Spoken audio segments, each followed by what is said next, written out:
علی بھی اگلا سوال ہے، ہمارے معاشرے میں مروجہ حلالہ تو حرام ہے، اس کے برعکس اگر کوئی عورت دوسری شادی کر کے بلا وجہ خلا یا طلاق لے کر پھر سے پہلے خاوند کے پاس آنے کا ہیلا کر لے تو پھر کیا حکم ہوگا؟ ایک وہ پاکستانی عورت ہے جنہیں کیسا وڈا لالا کڈیا ہے، یہ آج تک لالا ہے کدھر لکھا بھی نہیں ہویا۔ سنن ابن ماجہ میں حدیث ہے، حلالہ کرنے والے پر اور کروانے والے پہ اللہ کی لعنت، نبی صلی اللہ علیہ وآلہ وسلم نے لعنت فرمائی ہے۔ یہ حلالہ کا لفظ بھی ویسے عجیب و غریب ہی شروع ہو گیا اور اس کو لوگوں نے یوز کیا۔ قرآن حکیم میں حلالہ کا لفظ نہیں ہے، یہ فقہا نے ٹرم ڈیوائز کی ہے۔ جی وہ سورہ بقرہ میں آتا ہے نا کہ اگر مرد و عورت کا آپس میں یعنی 3 طلاقیں ہو چکی ہیں، اب بائی چانس وہ عورت کسی اور مرد کے ساتھ شادی کرتی ہے، وہ مرد مر جاتا ہے یا اس کو طلاق دے دیتا ہے اپنی مرضی سے، پری پلانڈ نہیں، جی وہ تو لعنتی ہے، اور بعد میں پھر اس کو خیال آتا ہے کہ میں پچھلے مرد کی طرف چلی جاؤں، تو اس کا جواز موجود ہے۔ اس کو انہوں نے حلالہ ایک ٹرم ڈیوائز کی، اس کے بعد پھر شرعی حلالہ، پھر غیر شرعی حلالہ، پھر حلالہ نکالنے والے مولوی آ گئے میدان عمل میں، اور پھر ایک رات کے نکاح شروع ہو گئے۔ یہ پورے کا پورا تماشا اس کی بنیاد پہ۔ حالانکہ میں آپ کو بتاؤں حنفی فقہ جو ہے نا وہ بھی اس طرح کے حلالوں کو جائز نہیں سمجھتی ہے۔ علیحدہ بات ہے کہ حلالہ نکالنے والے سارے مولوی حنفی ہیں، یعنی بریلوی اور دیوبندی، لیکن ان کی فقہ نہیں مانتی اس کو کہ پری پلانڈ حلالہ کریں۔ تو یہ نکالتے کیوں حلالے پھر؟ ایک ایک رات کے نکاح ہمارے جیلوں میں کتنے مولوی ہیں جنہوں نے حلالے نکالے ہیں اور نکلوائے ہیں۔ باہر جانے کی ضرورت نہیں، آپ سب لوگوں کو پتہ ہے، ہر علاقے میں پوری سٹوریاں موجود ہیں۔ اب رہ گیا یہ عورت، اس کے لیے حکم یہ ہے کہ سنن ابی داؤد میں، جامع ترمذی میں حدیث ہے کہ جو عورت بغیر وجہ کے اپنے خاوند سے طلاق لے لے یا خلا لے، وہ جنت کی خوشبو بھی نہیں پائے گی۔ لیکن دنیا میں اسٹیبلش ہو جائے گا۔ اگر ایک عورت کہتی ہے میں نے تمہارے ساتھ نہیں رہنا، تو ٹھیک ہے، اس کا حق ہے نہ رہے۔ اگر کوئی جینون ریزن وہ پروڈیوس نہیں کر پا رہی، اس کے باوجود بھی دنیا میں اسٹیبلش ہو جائے گا، یہ اللہ نے فیصلہ کرنا ہے۔ ہم نہیں کہہ سکتے کہ جی وہ بلا وجہ لی ہے اس نے۔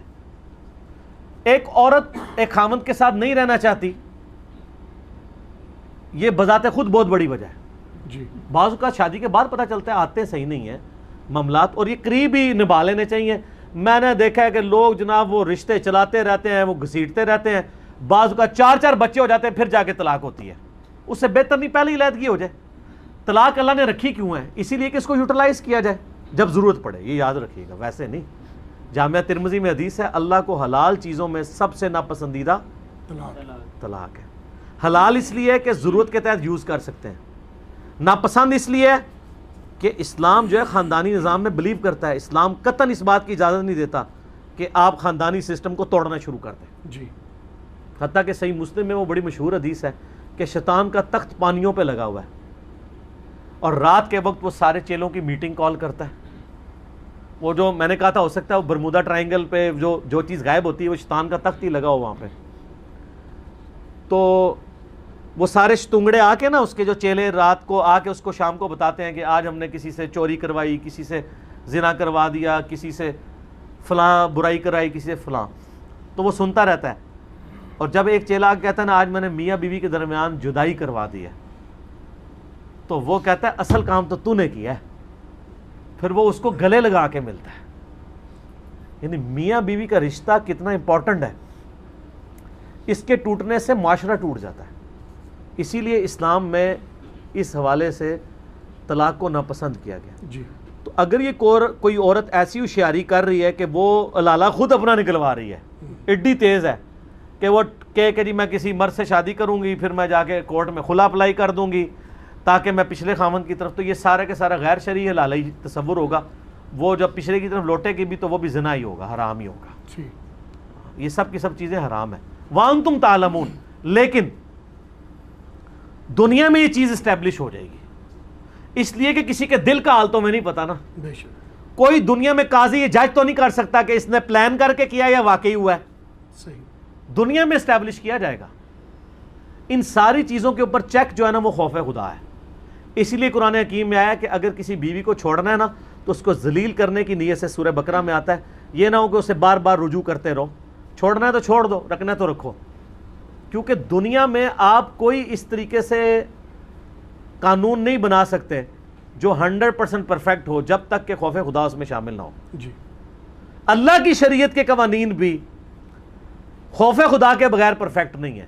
ورنہ ایک شخص کہتا ہے جی میں نے اپنی بیوی کو طلاق, اس نے دل میں سوچا میں نے اسے چھوڑنا ہے, ایک طلاق دے, 90 دن پورے ہونے سے ایک دن پہلے رجوع کر لے. اور رجوع اس لیے نہیں کیا کہ میں نے بسانی ہے, اس لیے کہ اسے پھر 2 ہفتے رکھ کے پھر ایک اور طلاق پھینکوں گا, پھر 90 دن اس کو ذلیل کروں گا, پھر 89 والے دن پھر میں رجوع کر لوں گا. تو اب اس کے اوپر چیک کو دنیا کے قانون تو نہیں ہے, وہ کہے گا میرا حق ہے, میری مرضی میں رجوع کروں. صحیح. تمہیں کس نے کہہ دیا میں ذلیل کرنا چاہتا ہوں, میں رکھنا چاہتا ہوں, اندر نیت ہے نہیں رکھنا چاہتا. اس کے اوپر چیک کیا ہے؟ خوف خدا. دنیا میں جتنے شریعت کے قوانین ہیں ان کے اوپر بھی چیک خوف خدا ہی ہے. وَأَنْتُمْ تَعْلَمُونَ, تم جانتے تو ہو.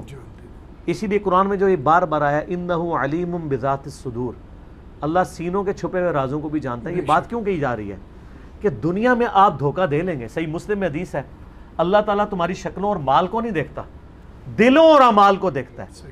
آپ اپنی جو یہ بوتھی ہیں نا, سونی سونی نورانی چٹی چمڑیاں اے سی میں رہنے والی, وہ کہتے نا پیر صاحب دی بڑی چٹی چمڑی ہے. پیر صاحب نو ایک دہڑے ذرا جون جولائی دی گرمی جڑا نا اے ذرا پتھر کٹواؤ نا اے سڑک دے کنارے, ساری نورانیت باہر نہ آ جائے تو منو پھاڑ لینا. ساری نورانیت باہر آ جائے گی اگر یہ آ کے بجری کوٹیں. ان کا بلٹ اپ, یقین کریں ان کے ہاتھ اتنے نرم ہوتے ہیں جیسے چھوٹے بچوں کے. ان کو آپ سلام لیں نا تو وہ اتنے بالکل لگتا ہے کہ ٹوٹ کے آپ کے ہاتھ میں آ جائیں گے, روئی کی طرح نرم. اس کی وجہ یہ ہے کہ ان لوگوں نے تو آپ کے پیسے پہ عیاشی کی ہوتی ہے. مجھے یاد آ گیا ایک مدنی لطیفہ عرض کر دیتا. میری وائف مجھے کل بتا رہی تھی, اگلے دن نا وہ کہہ رہی تھی کہ فیس بک پہ نا کسی نے ایک پوسٹ شیئر کی, اس میں 2 ہاتھ بنے ہوئے تھے. ایک ہاتھ جو ہے وہ کالا سا تھا, بڑا بدا سا ہاتھ, اور ایک بڑا خوبصورت ہاتھ جس کے ناخنوں پہ نیل پالش بھی لگی ہوئی تھی. اس کے اوپر لکھا ہوا تھا کمانے والا ہاتھ, اس میں لکھا تھا خرچ کرنے والا ہاتھ. تو یہ پیروں کے ہاتھ کمانے والے نہیں ہوتے ہیں, خرچ کرنے والے ہوتے ہیں. کمانے والے ہاتھ تو پھر بدے ہی ہوں گے نا, خرچ کرنے والے ہاتھ جو ہیں وہ آپ کو بڑے خوبصورت نظر آئیں گے, چاہے پیروں کے ہوں چاہے عورتوں کے ہوں. تو اس طرح کے معاملات کو اس حوالے سے ضرور دیکھنا چاہیے. آپ اپنی شکلوں سے, مال سے پبلک کو تو دھوکہ دے سکتے ہیں, اللہ کو نہیں دے سکتے. اور جامعہ ترمذی میں حدیث ہے, حسن ابن علی کہتے ہیں نبی علیہ السلام نے فرمایا تھا, گناہ وہ جو تیرے دل میں کھٹکے اور تو اس بات سے آر محسوس کرے کہ لوگ اس کے اوپر مطلع ہوں.